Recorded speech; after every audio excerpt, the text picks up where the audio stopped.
Mr. Rashik Parmar, thank you for joining us, and thank you for joining the Dubai Smart Cities Forum and bringing some of the insight to the audience today. I would like to ask you a few questions to share with our audience. And one of the things that come to mind every time the notion of smart cities is mentioned is that smart cities are usually places where ICT, big data, citizen engagement, human capital development, fuel society's innovation, and ability to solve problems related to public service, to enhancing livability, workability, and sustainability. This is one definition of many in smart cities area. Right. What's yours? Yeah, so you know, the question of what is a smarter city is one that we've grappled with for many years. And I always go back to the definition. So we started working on the program back in 2007. And at the time, we want to be very clear and precise on what we meant by a smarter city. And we were very careful in defining it as a smarter city, not a smart city, because there isn't an end point. It's a journey, it's a continuous journey. So a smarter city is one which is clear on what its value is in the global ecosystem. What is it trying to create as economic global value? Underpinning that is then a platform of government policies which allows that capability to emerge, a set of businesses that commercialize the value from that, academic endeavor which allows that competitive advantage to stay valuable in an enduring way, and then infrastructure which doesn't overburden the capability, but create sufficient competitive advantage for the city to continue to be a global value in X. And so a smarter city is one which links together all aspects of life in the city and is one that people want to stay in because it's got global value. Well, that's a very important element. The other element that comes to mind always when you talk about smart city is people. Public engagement through ICT or information and communication technology is something that is on the radar screen of many governments in the region here, as well as globally. And it is in the DNA of the city of the future, if you like, with large metropolitan areas. So the increased penetration of ICTs in society, there's now a critical mass of users for multiple technologies. And in places like UAE and Dubai, it's one of the highest in the region. How to best leverage these opportunities and enablers, if you like, in developing the smart city infrastructure? So this is a fantastic question because for a city to be smarter, it's got to learn from everybody. So it's got to learn about what the problems are and issues are people face. It's got to learn about those little frictions that make it hard for somebody to live their daily life. And so a smarter city is one that engages in a two-way dialogue between the leadership and the citizens. And as you say, technology provides that ability. That social media allows you to have that two-way dialogue. But how do you engage in a conversation with 1 million people continuously? That becomes a technological challenge. And what we're now seeing is the ability of textual analytics allows us to draw meaning and insight from those discussions, understand sentiment of the citizen, understand what's most important at this moment in time, and be able to inform the public policy in a way in which provides the right platform for future value. But at the same time, you get an instant response. When you launch any public policy, individuals who are affected by that can give you instant response. So you need to understand how you leverage social media to be that two-way dialogue. And one of the failings that I see in many cities around the world is they try and see social media as a mouthpiece, a way of one-way communications. And that, quite frankly, will not cut it. You've got to have a two-way dialogue. And a great example here is Coventry. Right? So go back a number of years ago, we had the Cov Jam, which is a two-way dialogue between the city leadership and the city itself, the citizens. And coming out of that, they got 4,000 new ideas for how they could improve the city. And that informed Martin Reeves' program on how he drives up, the evolution of the city. Which brings me to the next question. With the massive number of devices, sensors, things connected to the internet and producing data in a city, data is at the core of smart cities development. And a smart city, as I understand, utilizes data and information and communication technology infrastructure to collect and share and communicate and analyze this data, as you highlighted in your example, in order to assess, predict, and plan in the urban structures. With this prevalent culture among governments globally and in this region as well of information silos within the government and limited collaborations, limited levels of collaborations within the government. It seems that the challenge will be in the sharing data and collaboration paradigms. How can we overcome this? Are there any examples globally? The challenge of integration of the siloed information sources is a pervasive problem across the world. And in fact, the reason for that is manifold. One of the reasons is actually privacy and making sure that the information that was gathered is being used for the purpose it was gathered for. Some of the reasons are because of efficiency, some of the reasons are historical. And so we have to go back and ask ourselves, why do we want to bring this information together? And by bringing it together, are we really improving the society in the right way? Are we driving the evolution of the city in the way that matters to us and the citizens and the businesses, of course? And so by informing the agenda in the right way, you can start to overcome some of these barriers.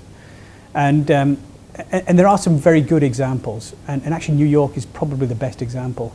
If you look at how New York got itself to the point where it's one of the safest cities in the world, it was by bringing together the siloed information that existed in the various police departments, the criminal investigation departments. By those siloed sets of information meant that the police officer wasn't informed at the point of interaction with a potential offender.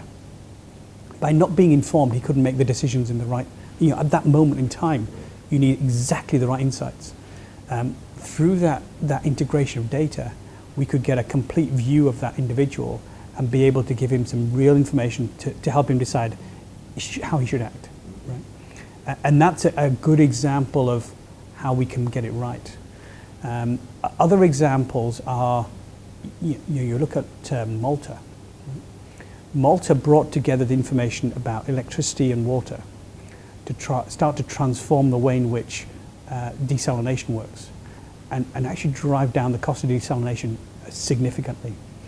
Now, those two bits of information could have been kept completely separate and we may not have found that potential value. Another example of integrated information is actually a city that's very close to my heart, which is Glasgow. Glasgow had this program of sustainability, and they launched a challenge which was called, how do we address fuel poverty? And for those who don't know, fuel poverty is where you have individuals spend greater than 10% of their income heating the home. So they literally are heating the home. And not surprisingly, a lot of that is in the underprivileged part of the city. And so fuel poverty is a massive challenge. And traditional information sources didn't let you understand some of the challenges that existed. So we took a thermal map. We took a thermal map of the city, and you could see exactly where heat was being dissipated from parts of the city. And not surprisingly, the housing associations, which are the poorest parts of the city, is where lots of heat was being pumped out.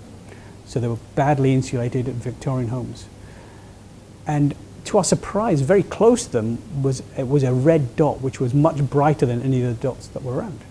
And so we started to investigate inside this, and we found actually it was a power station.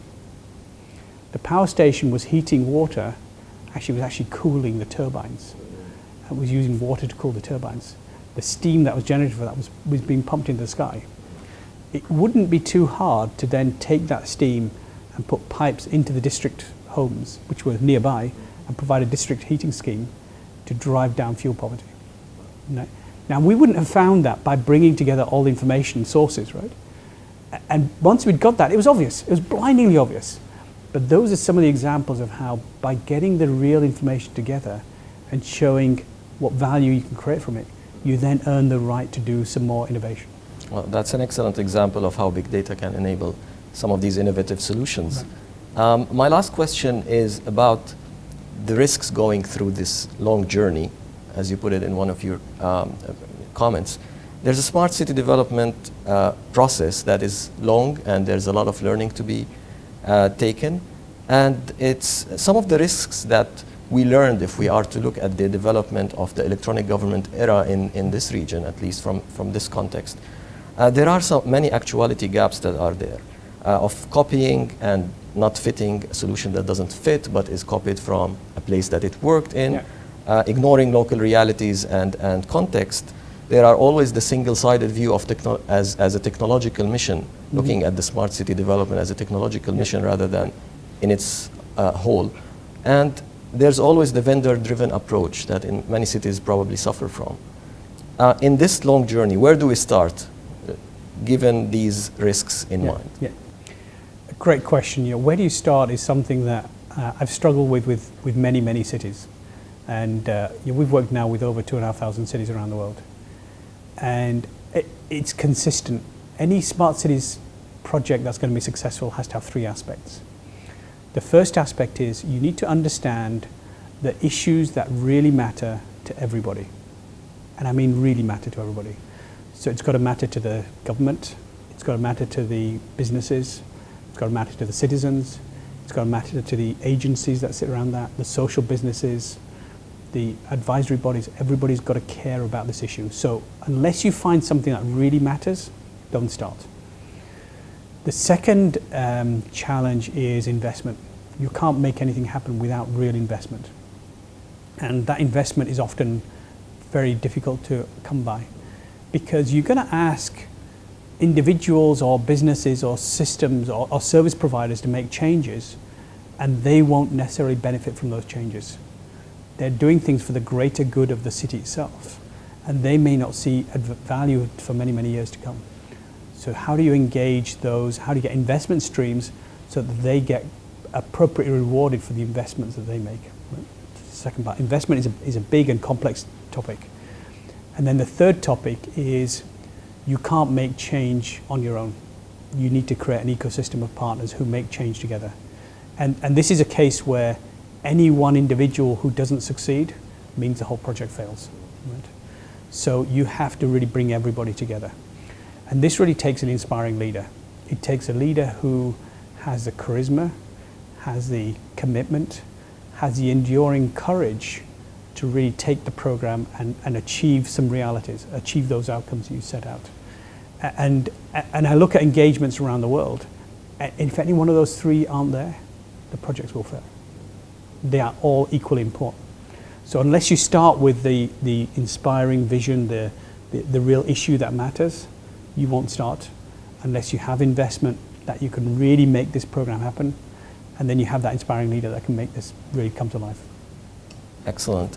This is probably where Dubai has one of the key enablers, which is there's a strong leadership, strong political support for such initiatives, and visionary a vision towards how the city should look like in the future. Right. And I think given the insight you've provided us, we have now a wealth of information that we can also share with some of our students and stakeholders. So I would like to thank you, Mr. Rashid Parmar, President of the IBM's Academy of Technology. Thank you for joining us again, and looking forward to working together in the future. Thank you. It's my pleasure.